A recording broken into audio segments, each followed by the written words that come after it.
UP लोक सेवा आयोग से जुड़ी बड़ी खबर आ रही है। आयोग ने 100 विषय विशेषज्ञों को पैनल से बाहर कर दिया है। इससे पहले अगस्त 2022 में भी 80 विषय विशेषज्ञों को निकाला था और इन पर सही काम नहीं करने की वजह से ये कार्रवाई की गई है। दरअसल प्रश्न पत्रों में गलत सवाल पूछे जाने और गलत विकल्प देने जाने, मूल्यांकन और इंटरव्यू के दौरान विवाद हुआ था, जिसके बाद ये फैसला लिया गया है। आयोग ने परीक्षा प्रक्रिया में सुधार लाने के लिए समीक्षा की बात कही। यूपी पीएसी अब संघ लोक सेवा आयोग की तर्ज पर देश भर से विशेषज्ञों का पैनल तैयार करेगा। तो यूपी लोक सेवा आयोग से 100 विशेष विशेषज्ञों को बाहर निकाला गया है। गुणवत्तापूर्ण कार्य न करने पर विशेषज्ञों पर यह कार्रवाई की गई है। यूपी लोक सेवा आयोग से 100 विशेषज्ञों को बाहर निकाला गया है। पिछले बार 2022 में भी 80 विशेषज्ञों को बाहर निकाला गया था और हम आपको बता दें कि यूपी लोक सेवा आयोग से 100 विशेषज्ञ निकाले गए हैं और अब यूपी पीएसी संघ लोक सेवा आयोग की तर्ज पर देश भर से विशेषज्ञों का पैनल तैयार करेगा। तो यूपी लोक सेवा आयोग से ये बड़ी खबर आपको बता रहे हैं कि 100 विशेष विशेषज्ञों को निकाला गया है और यूपी गुणवत्तापूर्वक काम ना करने की वजह से ये कदम उठाया गया है।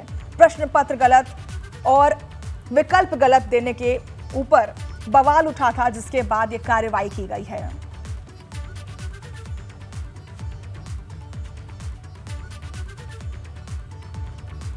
गोरखपुर में मुख्यमंत्री योगी आदित्यनाथ ने गोरखनाथ और एम्स थाने का लोकार्पण किया है। यूपी का सबसे हाईटेक गोरखनाथ थाना 17 करोड़ रुपए और 5 करोड़ रुपए की लागत से बनाया गया है। इस दौरान स्पेशल डीजी प्रशांत कुमार ने कहा कि ऑनलाइन रेडिकल विचारधारा का प्रचार करने वालों पर कार्रवाई की जा रही है। साथ ही उन्होंने कहा कि धर्मांतरण के मामले में प्रशासन का रवैया सख्त है। तो ऑनलाइन रेडिकलाइजेशन को रोकने के लिए ये कड़ी कार्रवाई की गई है। धर्मांतरण के खिलाफ भी सख्त कदम उठाए जा रहे हैं और आप देख सकते हैं कि किस तरीके से प्रशासन भी वहां तैनात है। हर तरीके से जांच की जा रही है। एटीएस की टीम ने 2 ऐसे व्यक्तियों को कल गिरफ्तार किया है जो लगातार ऑनलाइन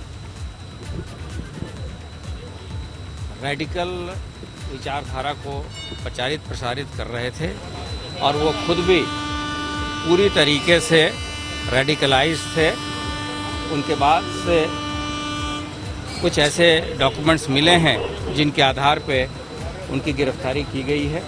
यहाँ वो किस उद्देश्य से ऑनलाइन रेडिकलाइजेशन कर रहे थे, इसका पर्दाफाश हो सके। लगातार देखिए, धर्मांतरण के मामले में सरकार का रवैया काफ़ी सख्त है और कोई भी व्यक्ति जो जोर ज़बरदस्ती के साथ और एक गलत नीयत के साथ अगर वो धर्मांतरण कराता है तो उसके विरुद्ध कठोर कार्रवाई की जाएगी।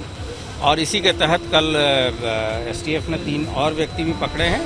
साथ ही साथ सभी जिलों को निर्देश दिए गए हैं कि इस तरह के लोग जो कि सुनियोजित ढंग से धर्मांतरण कराते हैं, उनके विरुद्ध उन पर सतर्क दृष्टि रखी जाए। जी, ये गेमिंग ऐप के तहत बच्चों को बहला फुसला के धीरे धीरे एक धर्म विशेष की तरफ ले जाना और एक ये सुनियोजित साजिश के तहत चीज़ें की गई हैं। नहीं, सावन को लेके पूरी सतर्कता है और इस संबंध में शासन के द्वारा और जो वरिष्ठ अधिकारी हैं जगह जगह जाके इस संबंध में मीटिंगें की गई हैं। आज भी प्रमुख सचिव गृह और डीजीपी के द्वारा स्वयं यहाँ पे गोरखपुर में आके गोरखपुर तथा बस्ती मंडल के सीएम योगी 3 दिन के गोरखपुर दौरे पर हैं। सावन के पहले दिन सीएम योगी आदित्यनाथ ने गोरखनाथ मंदिर में रुद्राभिषेक किया और हवन भी किया। इससे पहले उन्होंने रेल डाक सेवा के नए भवन, प्रदेश के अत्याधुनिक और हाईटेक थानों में से एक गोरखनाथ थाना और एम्स थाना भवन का लोकार्पण किया। तो तस्वीरों में आप देख सकते हैं कि सीएम योगी का गोरखपुर दौरा चल रहा है, जहां पर उन्होंने हवन पूजन किया और गोरखपुर में बना यूपी का सबसे बड़ा थाना आध्यात्मिक और हाईटेक थाना बना है, जिस पर 17 लाख की लागत लगी है। गोरखपुर मंदिर में हवन और पूजन करते हुए दिख रहे हैं सीएम योगी। गोरखपुर में बना यूपी में सबसे हाईटेक थाना, कानून का शासन सुशासन की पहली शर्त है, ये कह रहे हैं सीएम योगी। सीएम योगी का गोरखपुर दौरा देख सकते हैं, जहां उन्होंने हवन पूजन किया और गोरखपुर में बना है यूपी में सबसे हाईटेक, सबसे अत्याधुनिक थाना, जिसको 17 लाख रुपए की लागत से बनाया गया है।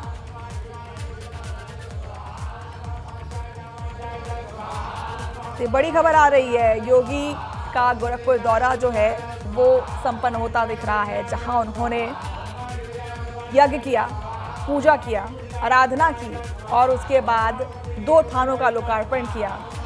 एक एम्स थाना है और दूसरा है गोरखनाथ, जहां उन्होंने जलाभिषेक किया और हवन पूजन किया।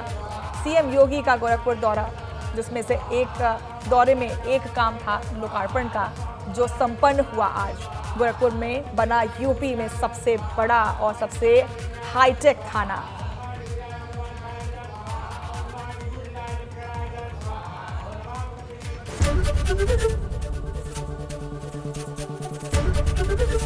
एबीपी गंगा, खबर आपकी, जुबान आपकी।